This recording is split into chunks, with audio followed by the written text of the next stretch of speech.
प्रिय छात्रों, मैं आज इस व्याख्यान में आपको उसने कहा था चंद्रधर शर्मा गुलेरी की एक कहानी है जो हिंदी साहित्य में कहानी जगत में बड़ी ही इम्पोर्टेंट कहानी मानी जाती है। और यह कहानी चंद्रधर शर्मा गुलेरी ने लिखी है। तो इससे पहले मैं आपको हिंदी साहित्य के इतिहास में जब गद्य विधा आई थी और उस विधा में कौन कौन सी विधाएं लिखी थी उसके बारे में थोड़ी सी जानकारी प्रदान करना चाहूँगा। जैसा कि आप जानते हैं कि हिंदी साहित्य के इतिहास में पद्य का ही ज़्यादा बोलबाला रहा था।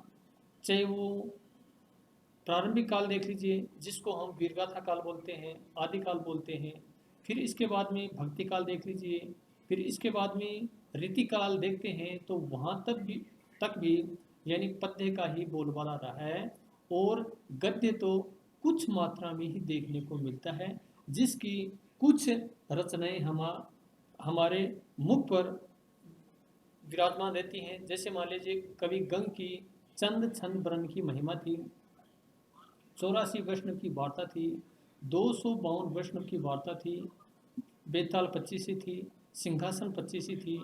तो इस प्रकार से जैसे एक रचना थी वर्ण रत्नाकर थी, तो वो हिंदी की यानी पहली और प्रारंभिक गद्य रचनाएं थी जिसमें यानी गद्य के थोड़े बहुत यानी रूप देखने को मिले थे। उससे पहले भी अगर हम आदिकाल में देखें हैं तो ये नाथ साहित्य है वो गुटकू के रूप में मिलता है, जिसमें थोड़ा बहुत गद्य मिलता है और बाकी पद्य हैं। तो इस आधार पर हम कह सकते हैं कि हिंदी साहित्य के इतिहास में गद्य का जो विकास हुआ है वो गद्य का विकास आधुनिक काल में ही हुआ था। और आधुनिक काल को हमारे विद्वानों ने हिंदी साहित्य के इतिहास में 1843 ईस्वी से आज तक स्वीकार किया है। तो 1843 से पहले जो रीतिकाल था तो रीतिकाल में गद्य बहुत ही कम मात्रा में लिखा गया था।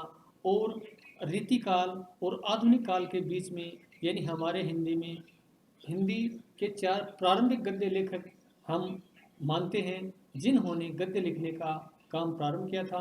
जिसमें हम अगर देखें तो 4 प्रारंभिक गद्य लेखक थे जिन्होंने इस परंपरा को आगे बढ़ाया।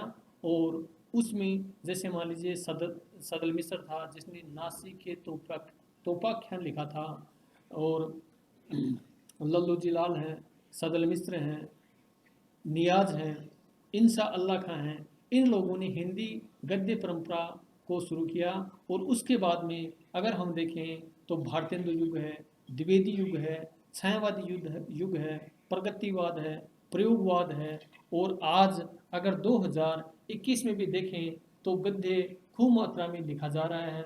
और इसकी अनेक विधाएं जो हिंदी साहित्य में हैं, जैसे मान लीजिए नाटक हैं, निबंध हैं, उपन्यास, रिपुतार, संस्मरण, लघुकथा, ठुमरी, जीवनी, यात्रा। तो इस प्रकार से ये गद्य की विधाएं हैं। तो इन विधाओं में सबसे इम्पोर्टेंट और सबसे ज़्यादा पढ़ी जाने वाली अगर कोई विधा है तो वो विधा एक कहानी है। और दूसरी विधा को अगर देखें तो हम उपन्यास को मान सकते हैं। और इसके अलावा आगे बढ़ें तो हम नाटकों को भी मान सकते हैं कि वो नाटक भी यानी हमारे यहाँ हिंदी साहित्य में खूब ज़्यादा मात्रा में पढ़े गए थे, खूब ज़्यादा मात्रा में मंचन हुआ था और खूब ज़्यादा इसको पढ़ने वाले हैं। तो उसने कहा था चंद्रधर शर्मा गुलेरी की एक हिंदी साहित्य की बहुत ही अच्छी कहानी है, जिसके आधार पर यह माना जाता है कि चंद्रधर शर्मा गुलेरी ने अपने जीवन काल में 4 ही कहानियाँ लिखी थी।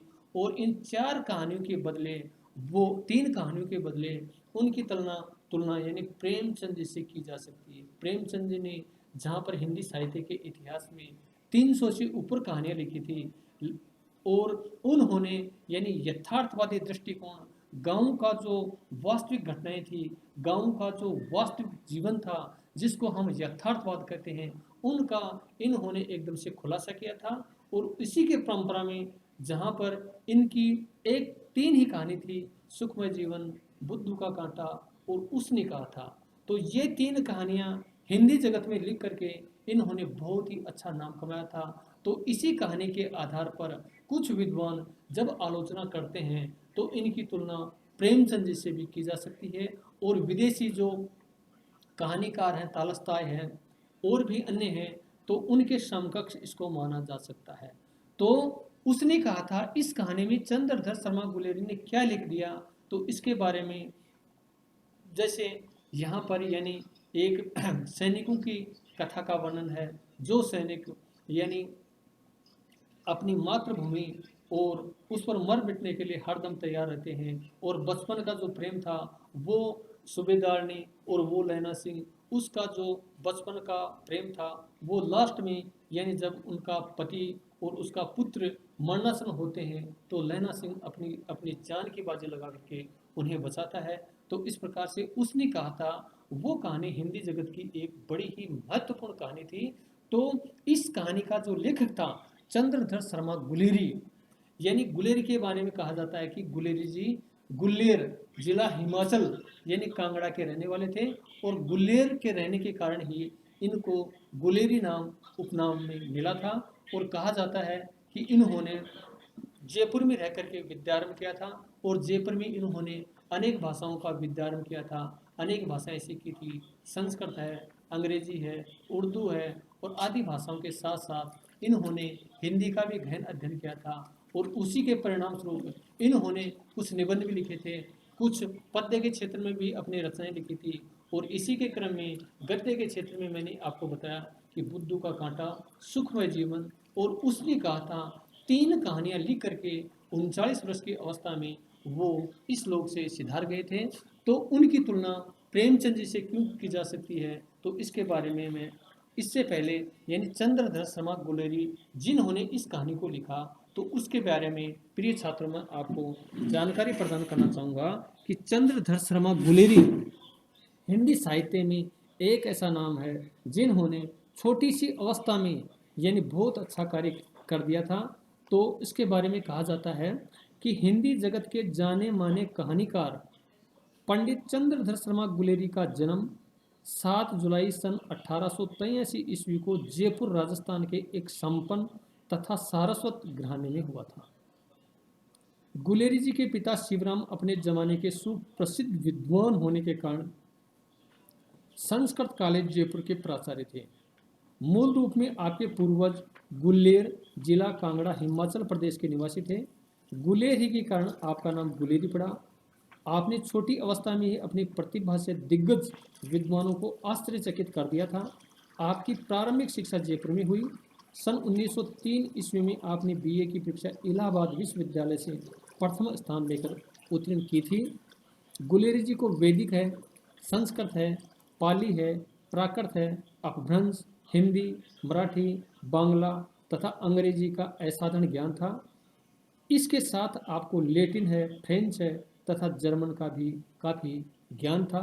तो इस प्रकार से इन्होंने बहुत सारी भाषाओं का अध्ययन किया था, चाहे वो देसी भाषा हो चाहे विदेशी भाषा हो, इन्होंने इन क्षेत्र में खूब अपना नाम कमाया था।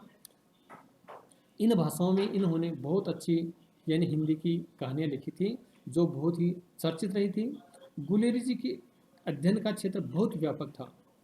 वे पुरातत्व, इतिहास, भाषा विज्ञान, दर्शन तथा साहित्य आदि अनेक विषयों के मर्मज्ञ थे।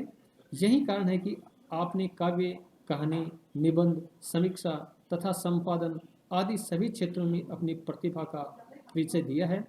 आपने कविताओं की रचना भी की है। समीक्षक के रूप में आपने जयसिंह काव्य तथा पृथ्वीराज विजय महाकाव्य नामक 2 लेख लिखकर ख्याति अर्जित की थी। कछुआ धर्म तथा मारे सिमोही कुठाऊं 2 निबंध लिखकर निबंधकार बने। पुरानी हिंदी लिखकर आपने एक उच्च कोटि के भाषाविद का परिचय दिया था।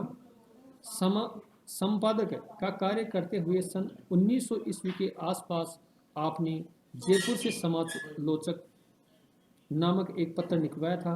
सन 1920 में गुलेरी जी नागरिक प्रचारणी सभा काशी की व्याकरण संशोधन समिति के सदस्य भी रहे। ऐसा कहा जाता है कि आपने आधा दर्जन के करीब कहानियाँ लिखी थी, मगर उनमें से 3 ही उपलब्ध हैं। जैसे सुखमय जीवन आपने 1911 ईस्वी में लिखी, बुद्धू का कांटा 1914 ईस्वी तथा उसने कहा था 1915 ईस्वी में आपने ये कहानियाँ लिखी।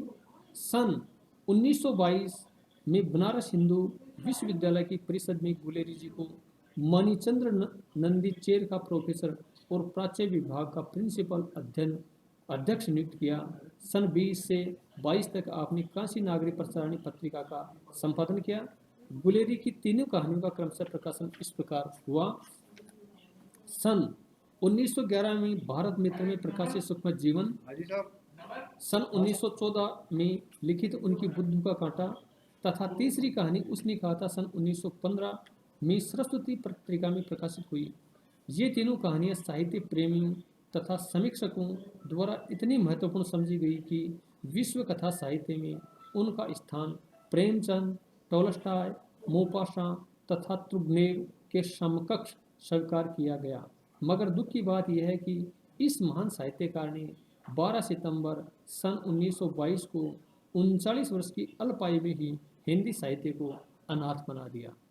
तो हिंदी साहित्य में चंद्रधर शर्मा गुलेरी जी का जो मैंने आपको परिचय करवाया, जो मैंने जानकारी दी कि इन्होंने छोटी सी अवस्था में ही यानी इतना बढ़िया कार्य कर दिया था कि इनकी तुलना हिंदी साहित्य के जैसे कहानी के क्षेत्र में मुंशी प्रेमचंद जो सम्राट माने जाते हैं, हिंदी कहानी के प्रसिद्ध कवि यानी प्रेमचंद जी, जो टोलस्टॉय हैं, मोपासा है तथा तुर्गनेव आदि के समक्ष उनको माना जाता है।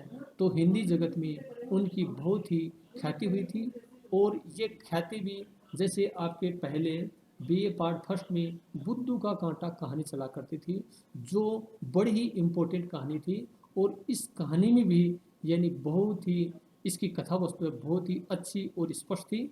और इसी के समानांतर अगर हम देखें तो बुद्धू का कांटा था और उसने कहा था कहानी भी बहुत ही इम्पोर्टेंट रही, जो सैनिकों को लेकर के यानी इन्होंने अपना इसका कथा वस्तु बनाई थी और ये कथा वस्तु भी बहुत ही अच्छी रही थी।